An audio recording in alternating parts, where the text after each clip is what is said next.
Mi autotecnografía, primera parte, avances tecnológicos. Primero, vuelvo atrás en el tiempo, para enseñaros la cámara de fotos que usaba mi abuelo, cuyos negativos se revelaban en blanco y negro. En 1994, mis padres me sacaron mi primera foto, con esta cámara, que no tenía flash incorporado, y las fotos tenían que ser reveladas en un estudio fotográfico.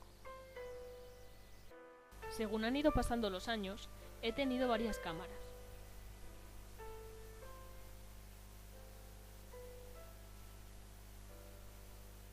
Y esta es la última.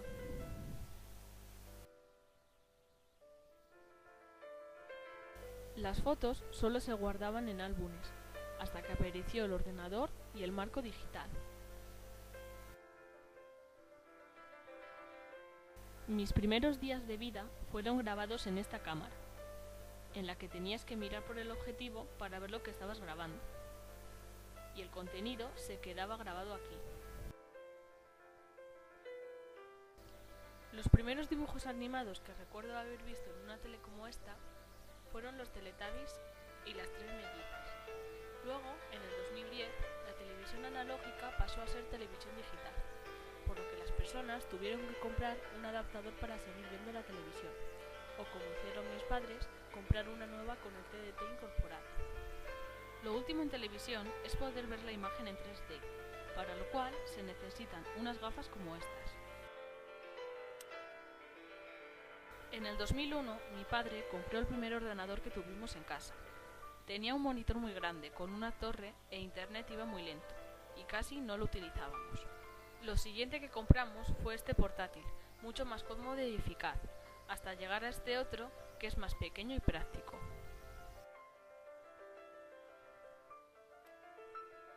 El primer objeto que conocí que servía para almacenar información fue el disquete, luego el CD, y por último el USB, el cual puede tener mucha capacidad de almacenaje de datos según los gigas que posea. Mi abuela escuchaba las noticias y la música en esta radio. Después, su tamaño fue disminuyendo, hasta llegar a ser como este pequeño transistor que funciona con pilas, o este otro más avanzado con cascos.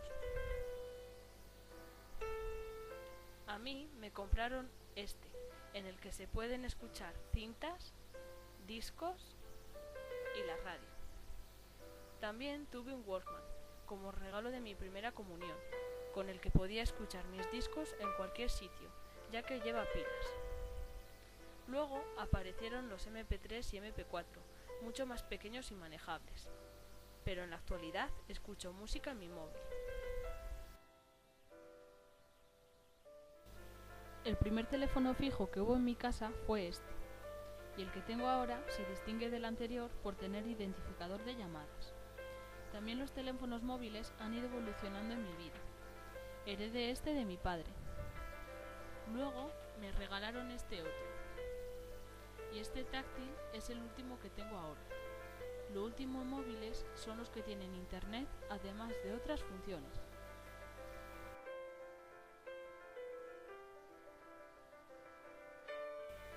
La información escrita ha cambiado.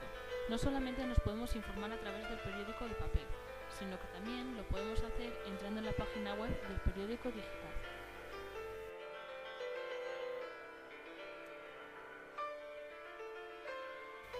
En cuanto a los juegos, he pasado de tener una Nintendo, en la que solo se puede jugar una persona, a tener una Wii, en la que hay varios juegos para elegir y tiene la ventaja de que puedes jugar con varias personas a la vez. Mi autotecnografía, segunda parte, otros avances. Uno de los primeros utensilios que se utilizaron para la iluminación fue el candil, en el que se echaba aceite y se introducía una mecha. Más tarde apareció la vela, y finalmente las bombillas, que en los últimos años se venden de bajo consumo. Cuando mi abuela era joven planchaba con esta plancha, en la que metía carbón vegetal. Después lo hizo con esta otra de hierro, que se calentaba en la lumbre.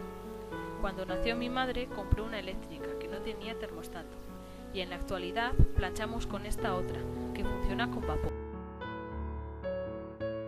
Para calentar la leche, mi bisabuela utilizaba este infiernillo, y para cocinar la placa o bilbaína, la cual sigue utilizando mi abuela. Después llegaron las cocinas, que se abastecían con una bombona de butano, y por último las vitrocerámicas. Los primeros cafés se hacían en pucheros y después pasaron a hacerse en cafeteras como estas.